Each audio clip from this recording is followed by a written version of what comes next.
बिस्मिल्लाहिर्रहमानिर्रहीम। अस्सलामुअलैकुम। मैं आपका होस्ट मोहम्मद जावेद इकबाल। आप देख रहे हैं प्रोग्राम आवाज़े उंदलस। इस वक्त हम मोहतरमा मरियम नवाज साहबा का शुक्रिया अदा करते हैं, जिन्होंने पंजाब बर्स में नजायज़ पुख्ता तजावज़ात का खात्मा शुरू किया हुआ है। आज कल से शेखुपुरा के मेन बाज़ार का जो ऑपरेशन है वो जारी है, हैवी मशीनरी के साथ जारी है। गवर्नमेंट ने अपनी रेट कायम करते हुए जहां पर नजायज़ पुख्ता तजावज़ात थी उनको गिरा दिया है। वो इस वक्त आपने ये देख रहे हैं कि ये गिराए जा रहे हैं इस वक्त। तो इसके साथ हम आज अपने मारूफ तज्ज़िया नगार सफदर हुसैन सद्दू साहब से तज्ज़िया लेंगे कि जो आवाम है इन्होंने 1922 वाला नक्शा ख़त्म करके शेखुपुरा में जो यहाँ पर तांगा स्टैंड था उसको ख़त्म किया, उसके अलावा गड्ढा स्टैंड था उसको ख़त्म किया और वहाँ पर नजायज़ पुख्ता तमीरात कर ली। तो आज उसके ख़िलाफ़ ऑपरेशन जारी है, जिसके साथ गवर्नमेंट का जो बिजली है इसका नुकसान लेस्को का तकरीबन 2.5 करोड़ से भी ज़्यादा का हो चुका है। ट्रांसफार्मर गिर गए हैं, तारें जो हैं वो टूट चुकी हैं, उसके अलावा पीटीसीएल की तारें टूट चुकी हैं, उसके अलावा नेट की तारें टूट चुकी हैं। तो सफदर हुसैन साहब, आप इसको किस तरह देखते हैं जी? बिस्मिल्लाहिर्रहमानिर्रहीम। लैसल इंसाना इल्ला मासा। मैं पाकिस्तान के अवाम की बदकिस्मती समझता हूँ इसको कि जब 1922 के नक्शा पर शहर को रहने देना था तो ये 16 ग्रेड के 3 आदमी बिल्डिंग इंस्पेक्टर के तौर पर और एक 18 ग्रेड का उसके ऊपर है, उसको कहते हैं एमओ रेगुलेशन, ये हमारी पर हुक्मरानी कर रहे हैं। उनके कारिंदों के घरों को जाकर देख लो कि उन्होंने पैसे ले कर इन लोगों को नजायज़ तजावज़ात बनवाई और अब जो नुकसान हो रहा है शेखुपुरा का वो अरबों का। इसी तरह खानेवाल में भी बताया गया है मुझे, इसी तरह मुल्तान में भी कर रहे हैं। तो ये मुल्क का नुकसान है, अवाम का नुकसान है। मैं पूछता हूँ कि इससे पहले ये पूछना तो उन लोगों को चाहिए जिनकी ये ड्यूटी थी कि नजायज़ तजावज़ात ना बने, नक्शे के बगैर कोई दुकान मकान ना बने, उनसे पूछना चाहिए और उनकी तमाम जायदाद ज़ब्त करके हक सरकार एक बनाना चाहिए, एक मिसाल बनानी चाहिए कि जो अपने ओहदे के साथ इंसाफ नहीं करेगा, जो अपनी ड्यूटी के साथ इंसाफ नहीं करेगा, जो रिश्वत लेगा उसका हशर हम ये कर देंगे। फिर तो हो सकता है कि आइंदा के लिए ही जो पाकिस्तान के नौजवान हैं उनको समझ आएगी कि अब हमारे लिए कुछ करने लगे हैं। इससे क्या फ़र्क पड़ता है कि बनी हुई बिल्डिंगें अरबों रुपए की बिल्डिंगें हैं और बहुत खूबसूरत बनी हुई है, अब उनको उखाड़ा जा रहा है, उनको ख़त्म किया जा रहा है कि ये नजायज़ बनी हुई थी। भाई नजायज़ क्यों बनाने दी तूने? आपने नई चीज़ तो मौजूदा पंजाब गवर्नमेंट जो है वो उसने शेखपुरा में कोई कंपनी बाग की तरह की कोई शय नहीं बनाई, उसने शेखपुरा का कोई कॉलेज नहीं बनाया, कोई यूनिवर्सिटी नहीं बनाई, कोई बच्चों के खेलने के लिए पार्क नहीं बनाया।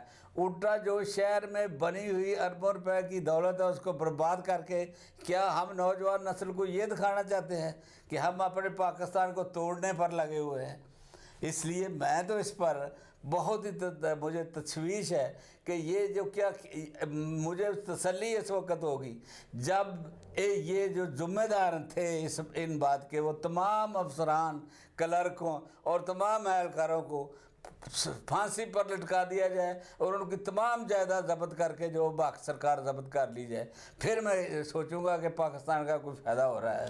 देखें जी, मोहतरमा मरियम नवाज साहबा की जो पॉलिसी है बहुत बेहतरीन है। जो पुख्ता तजावज़ात थी उनका ख़ात्मा जो हो रहा है वो ठीक है, क्योंकि उन लोगों ने तजावज़ात की, उन्होंने गैर कानूनी तौर पर बिल्डिंगें बनाई। उस वक़्त के जो इंस्पेक्टर हैं या उस वक़्त के जो लोग हैं जिनने पैसे लेकर इनकी बनने दी, उनके गले में उनको रस्सा डालना चाहिए। तो वो अगर इनके गले में फंदा डालेंगे तो ये खुद ब खुद निकलेंगे जो इनसे माल लिया हुआ है। तो ये अगर आपने बात करना है तो यहाँ के जो स्टैंड है उसको भी आबाद करें, यहाँ के जो गड्ढा स्टैंड थे वो भी आबाद किए जाएं, शहर को असली हालत में लाया जाए।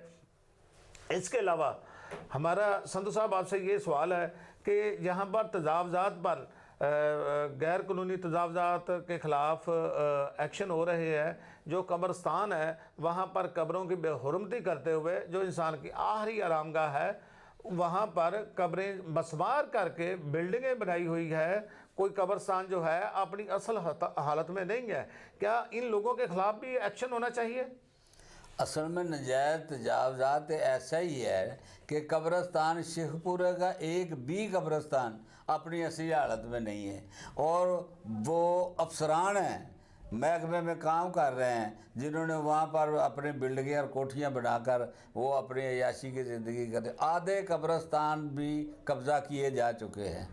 इसलिए मैं दस्तबस्ता अपील करता हूँ मौजूदा वज़ीर आला से कि अगर आपने ये करना है तो कम अज़ कम ऐसे लोगों को तो सज़ा दी जाए जिनकी वजह से ये नजायज़ तजावज़ात बनाई गई थी। सज़ा तो उनको मिलनी चाहिए, और उनके पास चूँकि दौलत भी है, उन्होंने बहुत लूटा है इस मुल्क को, बहुत लूटा है इस आवाम को। उनसे वो तमाम चीज़ें जो है उनकी ज़ब्त कर ली जाए, उनको गिरफ़्तार किया जाए, उन पर मुकदमे करप्शन के बनाए जाएं। फिर पता लगा कि यहाँ पर कोई हुकूमत आई है, कोई उसमें तब्दीली आई है। ये क्या हुआ कि पहले नजायज़ तजावज़ात जो है बनाने थे लोगों को पैसे लेकर, और लोग अपने पैसों से अगर वहाँ आपको भी पैसे देने के बाद वो कर लेते हैं लालच में आकर, तो उसके बाद उन्हें बर्बाद करना शुरू कर दो कि आपने नजायज़ क्यों बनाई हैं।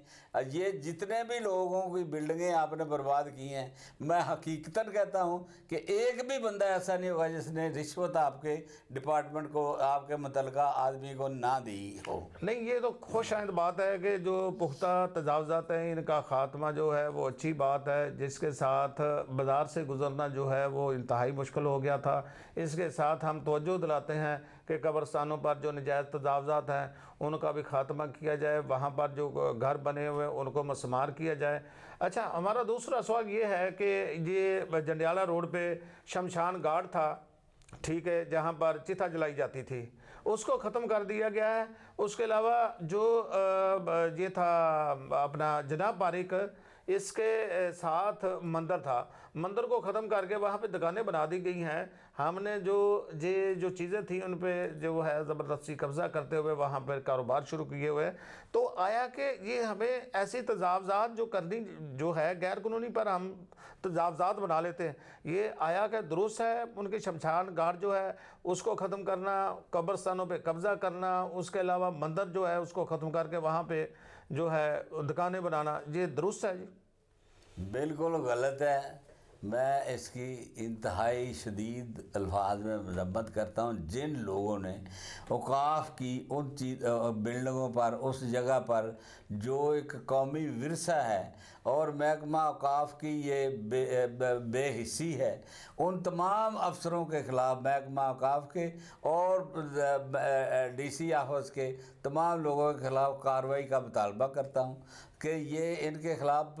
मैं आपको एक बात बताता हूँ कि अकबर बाज़ार के अंदर एक प्राइमरी स्कूल है जो बहुत ही पुराना है और महकमा औकाफ के ज़ेरे तमाम चलता था। जी जी। वहाँ पर जो महकमा औकाफ का ऑफिसर है वो कभी शेखपुरा आया नहीं, लेकिन यहाँ का इंचार्ज है, उसने वहाँ के दुकानदारों से पैसे लेकर महकमा एजुकेशन को रिश्वत देकर वो अकबर स्कूल बंद करवा दिया है, और उसकी जगह पर वो वहाँ पर कमर्शियल जो दुकानें बनाई जा रही हैं जिससे जो नोट कमा रहे हैं महकमा औकाफ वाले और डिप्टी कमिश्नर वाले। इसलिए ये इन चीज़ों के बारे में सबको जो है ना याद रखना चाहिए कि हम अब मतलब कि हमने दुनिया में के आखिर में अपने आप को हम मुसलमान किस बुनियाद पर कहते हैं कि कोई हम वो काम जो रिश्वत के बगैर करते हों वो मुझे बताया जाए, आकर कोई हुक्मरान मुझे बताया कि ये काम रिश्वत के बगैर हो रहा है।